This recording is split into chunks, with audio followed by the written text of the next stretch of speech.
Hello, I'm Kirk LaPointe, publisher and editor-in-chief of Business in Vancouver. We're proud to present this series of 10 discussions with prominent British Columbians in what we call the BIV Business Leadership Series, where they're going to share their views on the impact of the pandemic and how our economy can recover.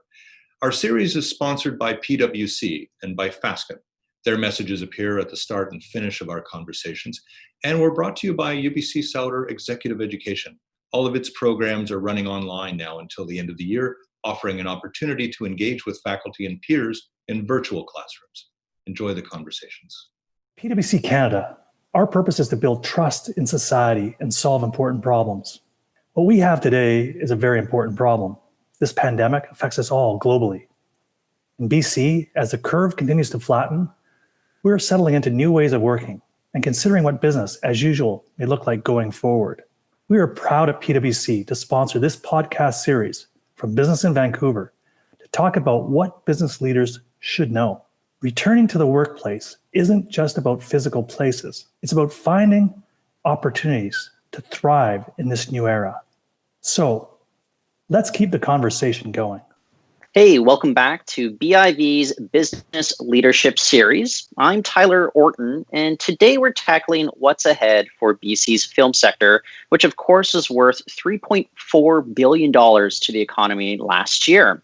Things have obviously changed, and our guest today is the chairman of the Motion Picture Production Industry Association of British Columbia. He's also the president of North Shore Studios. Peter Leitch, I want to thank you for joining us on the show today. Thanks very much. Appreciate the opportunity to be here. So I guess one of the first things that I'm curious about was, what was your response as it became clearer and clearer that COVID-19 presented a threat to your business? Because I recall the film industry shut down very quickly, but how were you engaged with this? How were you responding initially? Well, I guess two things. One is we manage two film studios, and so we were immediately impacted in terms of with our clients who are shooting at our sound stages. It did happen quickly, but it seemed that time slowed down a little bit. And, when we first heard about it, we realized that this is going to be something serious for our industry, just because of the nature of how we have gatherings of people. And so it did close down fairly quickly. And it was probably 2 or 3 weeks before everything was basically shut down. It's fascinating to me because I'll tell you, as a journalist, I can take all my gear home. I can work from home. That's not really what you can do with regards to the film industry, which requires close side-by-side collaboration. Do you anticipate that when the industry is able to return, we're still waiting on a definitive time when that will be, but the bounce back factor, do you anticipate the BC film sector bouncing back fairly quickly, or do you think it's going to be more of a gradual return? Well, in general, the industries the people involved in the industries are great problem solvers. So we certainly, safety has been paramount for us for the last couple of years, even prior to this, and further back. So it's in some ways we're up for the challenge.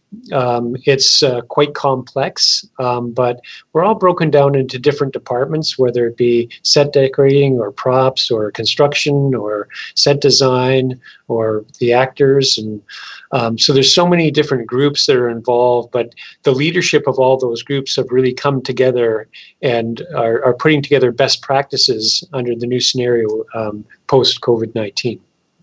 Well, let's talk a lot about that, because I am curious, and I'm sure other people are, but in your opinion, and just from your working with other people in the industry, but how is business going to change, just in the day-to-day as a result of this pandemic? Well, certainly the BC Health Authority has provided some guidelines, and WorkSafe BC has provided guidelines which we're absolutely going to comply with, plus more. Again, the priority of us is people being confident to come back to work and work in a safe environment. So I think some of the changes that we're going to see are certainly still some social distancing. There's going to be lots of PPE on sets that we hadn't had before, in terms of things like serving meals, and that's going to change a lot. We're not going to have those buffet style dinners and lunches anymore. It's going to be a lot different than that, where everything's contained, and there's certainly going to be a lot of cleaning that's going on. We're going to be installing a lot more washing stations for washing hands, and hopefully we'll get to a point also where at some point we can do some testing if necessary for people coming from out of the country onto the sets. So we're looking at every single thing that we need to do to prepare for the safe return to work. Just even the delivery of supplies and equipment and all those other things in terms of how things are laid out is going to be quite different, I think. But we're looking forward to getting back. I mean, everybody's and we've had so much great input from all the cast and crew members that have been involved in the industry and the leadership in the industry. So we're looking forward to it. And we're fortunate also that the government's taking a strong position in terms of, keeping the numbers down. That's been incredibly important for us. And we really see, British Columbia as a go-to place now because of the way that the BC Health Authority has handled things. Yeah. Do you anticipate that a jurisdiction like British Columbia will look that much more appealing just because we've been able to keep the numbers down? Absolutely. There's no doubt in my mind that we'll have a competitive advantage here as a result of the care that we've taken, and also just the safety protocols and the educated workforce that we've got up here that understands the importance of that in terms of continuing work. The worst thing that can happen for us is if we went back to work too soon and people get sick, and then the industry would be down for some time. We're not anticipating that. We're anticipating the gradual return, which is going to happen fairly soon, but it'll only happen when we feel it's safe to do so. Well, one of the other things that you mentioned a few moments ago is, having international people come back onto the sets, the testing that might have to be done. How tricky of an issue is it with regards to the whole question about border restrictions right now?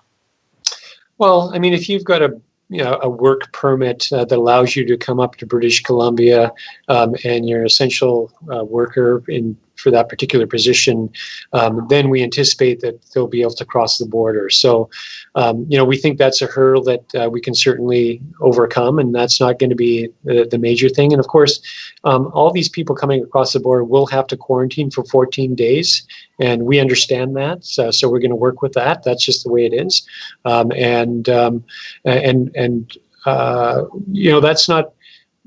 That's not our biggest concern, I don't think. I think the biggest concern is just making sure that people feel very comfortable in the workplace, that it's safe, they feel that it's a safe workplace, and they're confident that they can get the job done in a safe way.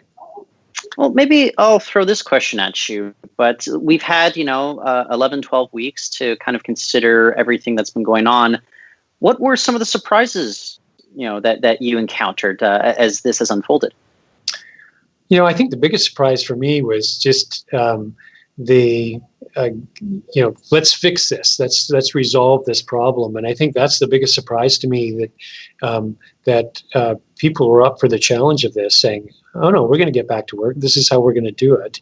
And also how careful people are being, and that's department by department in terms of when we come back, this is what our expectations are in terms of safety requirements that'll work, and we can work around these things. We can make it safe here.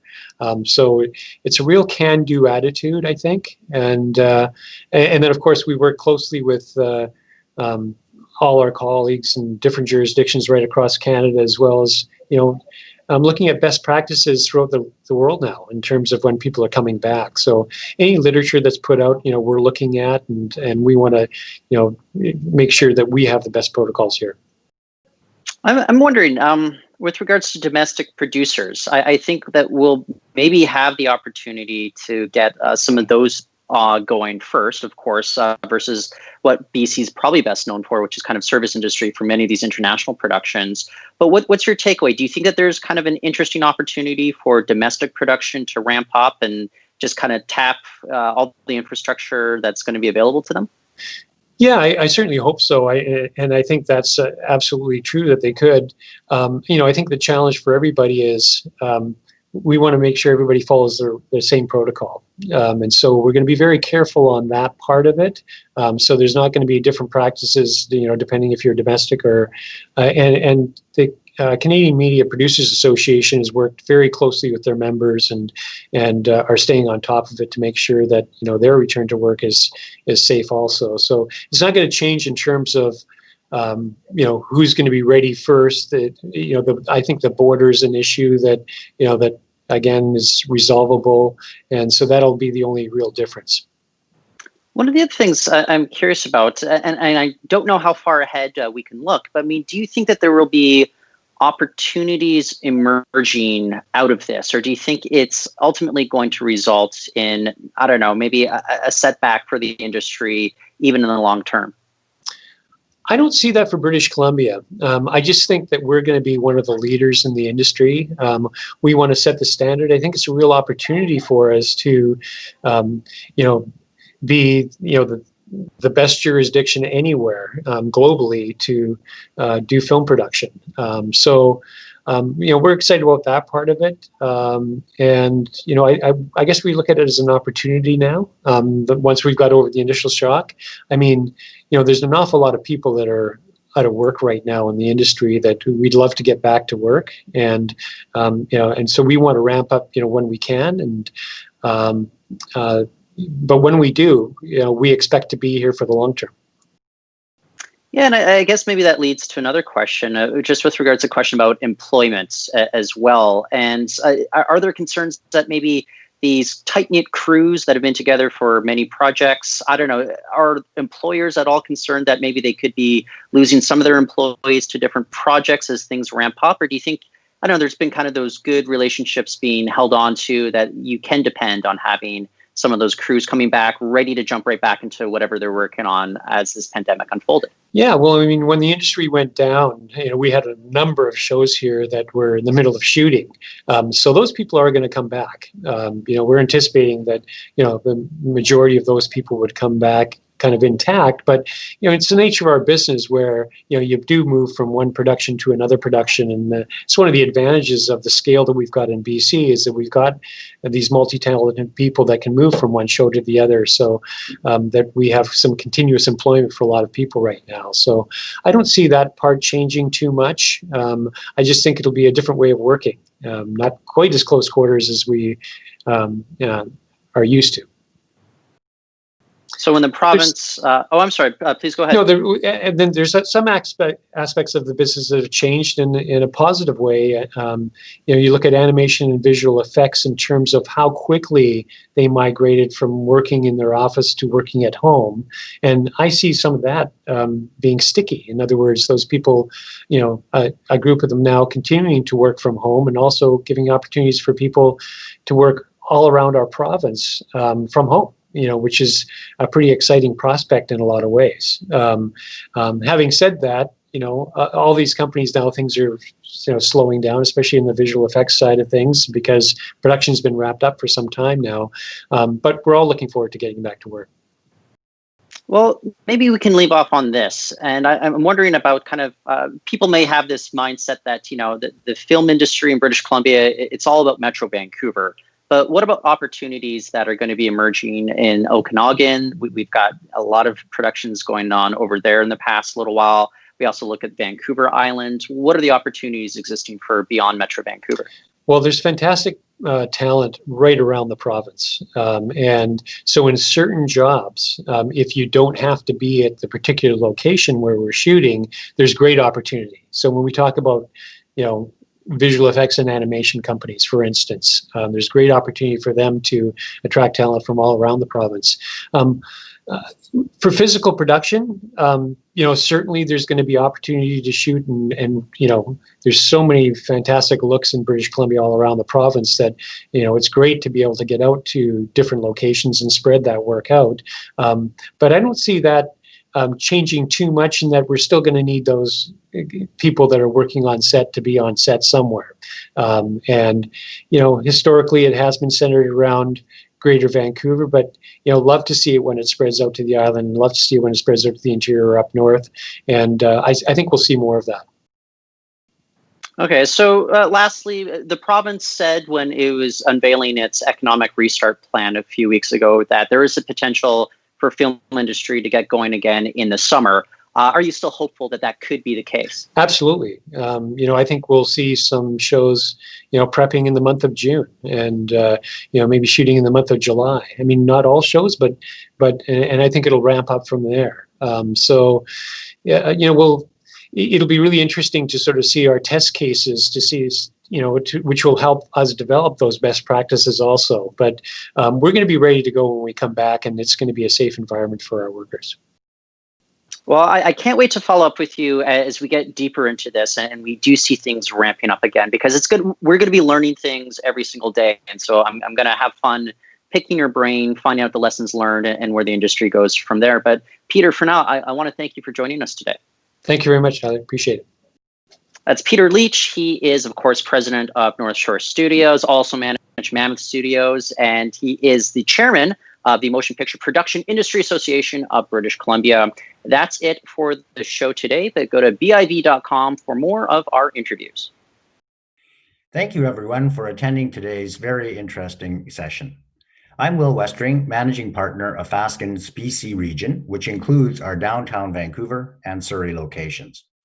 Fasken is a Canadian-based international law firm with offices across Canada in London, England, Johannesburg, South Africa, and Beijing, China. We are BC's largest law firm and have been serving this province's business community for over 130 years. At Fasken, we provide a full range of legal services, including assisting clients in relaunching their operations and implementing COVID-19 business recovery efforts. Please call us or visit our website for information on all the services we provide, including our COVID-19 Knowledge Center. We really are in this together. Thank you.